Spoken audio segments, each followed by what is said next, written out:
Okay, this is my fourth time making this video because they're too long.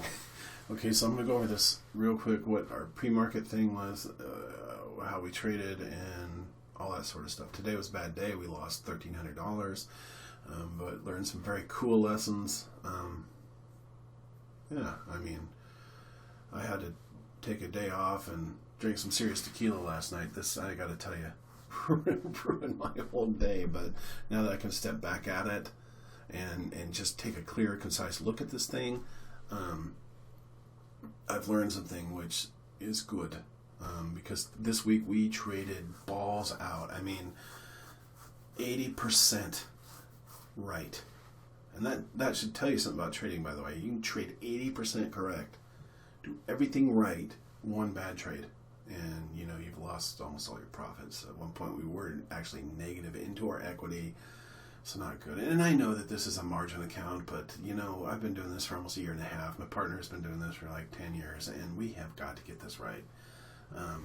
This is what we want to swing trade, and I like day trading as well, but definitely swing trading. Something I want to do for a living, and it can be done. 80% in 1 week is unusual. I'm happy with 60, but 80? Are you kidding me? And that's a combination of him and I working together. So here we go. Our pre-market, we were watching Z right here. Z had sold off on bad earnings. Ownership bought some shares, drove it back up. I kept thinking in this area right here that it would sell off again. It didn't. I took some small losses. Again, small losses are good.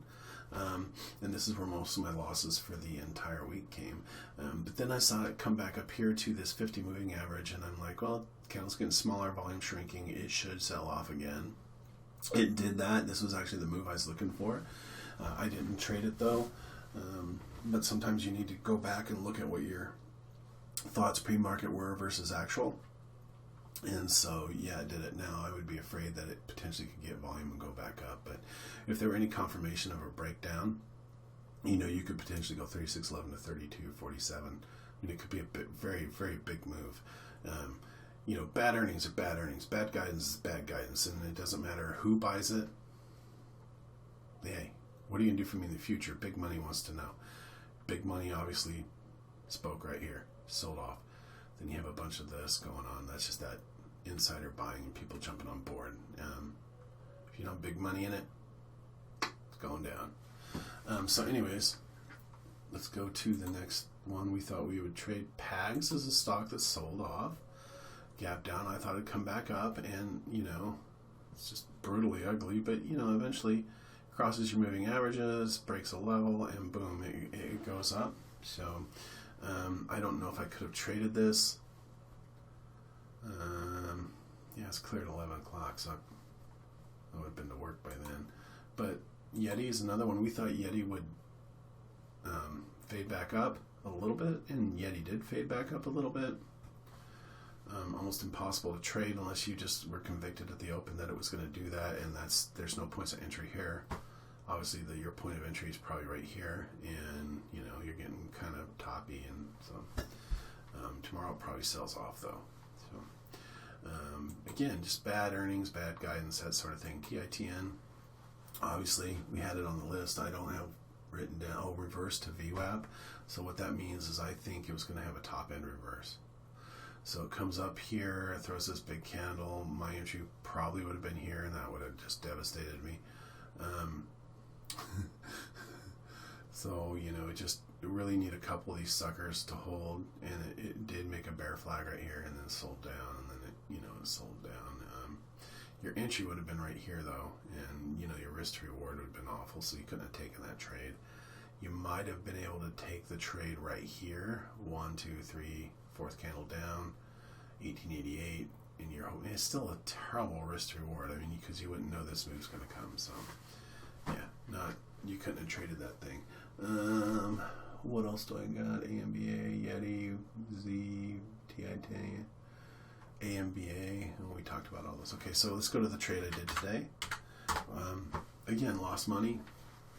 $1,300. I know it's fake money, but man, if you've been doing this as long as I have, and as long as my partner, you got to treat this as real money, and it emotionally affects you, especially when you're trying to make it work after all the effort and money and money lost and money put in, investing, time spent, time away from family, just all that put into this. Believe me, it may be fake money, but it trades real.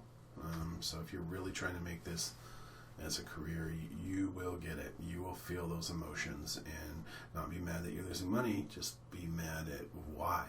Why is this happening? Which was nice, because I used to think that it was fear of missing out. And I have had that, and I thought I had that under control, especially this week. I mean, 80%. But this is confusion. I'm not having the tools. I know that none of these tools are 100% accurate, but boy, they sure help you. They sure help you big time. So GME was a stock that had just bad forward guidance. It's kind of stayed with its old way of doing business in the gaming world, and guess what? Games are going to the cloud, and they're selling hardware. They're selling discs. They're selling PlayStations and all that sort of thing. So, I mean, you can see, it's selling off. And at one point, I'm sure if I go back in time, it was whatever. The stock, though, what I should have watched is when it gaps down, not when it sells off, but when it gaps down, it has a history of kind of going back up to a level. And you can see that. So that is something you need to pay attention to when you're trading a stock. What does it do after big money does something? Tends to go back up. See that? This is real big money, by the way. So, anyways, this sucker here, which on short selling restriction. It's really hard to get filled, but it was real choppy at the open, and I figured that was because of short selling restriction. You can only buy when it goes up. We got filled right here. I think 13.38. It sells down to 12.81. We took some profit and then took some more profit, and we're up $300, and then we set a hard stop right here, thinking that if it goes past that, then we obviously didn't know what the stock was going to do, right? So. Anyways, it did exactly that. It executed our stop. We were up because of the way the limit order was structured. We were up only not $100, but only $25 after commissions. And so I was like, shoot, let's see what this thing does. I watched it go down, and I thought this was a false break up. Went in heavy, 2,000 shares, risking $200 with another hard stop, and it did exactly execute that hard stop right here. And I thought, well, this pullback, I've been here before. I went one more time, 2,000 shares, which is not something I should have done. And then definitely when it executed, a candle that held on the 9, I should have exited again. I did not. But I was so emotionally invested at this point that this skewed my judgment. Also, when it came back down here, I think I had my stop set like right here, and then I moved it up and did a few things that traders shouldn't do. But then when it came back and gave me an opportunity to get out with only a $60 loss on the trade, it would have been $100 with commissions and all that sort of stuff.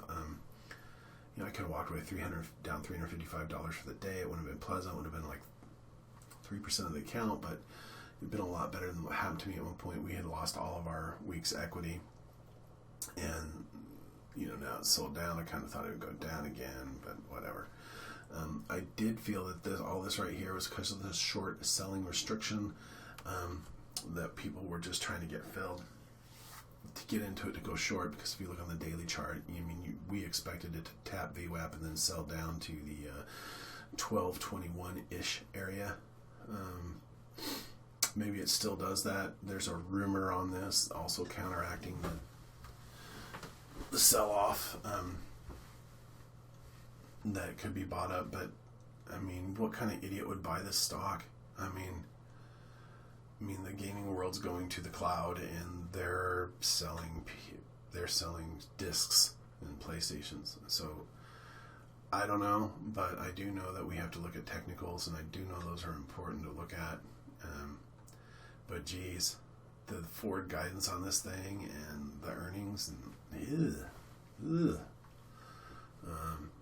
big money's been exiting this thing for a while. Maybe not here, but definitely, look, it kind of looks like a middle finger. But definitely, big mind's been getting out of this thing. So I had to take the entire day and a lot of tequila and then wake up at 5 this morning like I always do now and just sit back and think about this, figure out the emotion that was within me, because that's very important, and then find answers. And I think I found an answer. I do a lot of YouTube watching. I've read so many books, it's nuts. But I did notice on FinViz here, 24.17% short. Now FinViz doesn't update real quick, but this does. And I got this from watching a Conal Desai video. If you ever watch that guy, he's pretty funny. You just don't have your kids around. So GME increased 12% on the short interest. So that does kind of confirm what I thought was going on here. But even still, once I saw this pattern here, I could have just waited. I mean, it wouldn't have done any harm. Waited for it to cross VWAP or whatever. But definitely when I see a bull flag, that's not a good entry for a trader. You know, just wait. I mean, I kind of felt that it would go here, the move it was having and the volume. But what I kept trying to convince myself of is the volume was shrinking. Well, right here, and that it would go. The top move was not confirmed, but guess it was, wasn't it? So that's that. But yeah, definitely finding this as a plus and finding out that I was confused. So I know how to recognize that now, and I can trade against that emotion and get out and just wait. It's not going to kill me. I'm not going to miss any moves. We're not going to do any of that. And then also position sizing. 2,000 shares was just definitely not something could have been in. We've done really well by just trading 250 shares, and if it sells against us, no big deal. I mean, this would have been a $150 loss. It's not that big a deal. It would have been okay. We could have stomached that. Since the stock, if we want to stay in this and we truly believe that it's going to sell down to 1226, you could leave it in there, and it'd come back on you. Like in the case of Excel, we did that. I'll go over that trade real quick because I think it's important. Excel is the stock, had great earnings, no forward guidance because they don't give it, but we hopped in. I want to say we hopped in right around here. Then the thing sold off. We're at 1790, 250 shares, sold off 1603, and then now it's clear back up to 2042. So I mean, you can definitely 100% stay in a trade like that with 250 shares versus the trade on GME where, if I can find it, GME we're right here. 1327 or something like that. You don't see the dot because DOS reset already, but we're in this thing 2,000 shares still. So if it does anything but what we want it to do within 10 cents, we got to get out. So we don't even have the opportunity to stay in it for the swing trade down. We just have to get out and take the loss and rebuild the account. And that's okay. I can do that now. I could not have done that yesterday. So today I could simply go, well, it's up 10 cents. I got to get out. I won't have a choice. It'll be cut and dry, black and white. Will it go down here? Yeah. Yeah, but I don't have the luxury to stay in it now because of the share sizing and positioning and all that sort of thing. So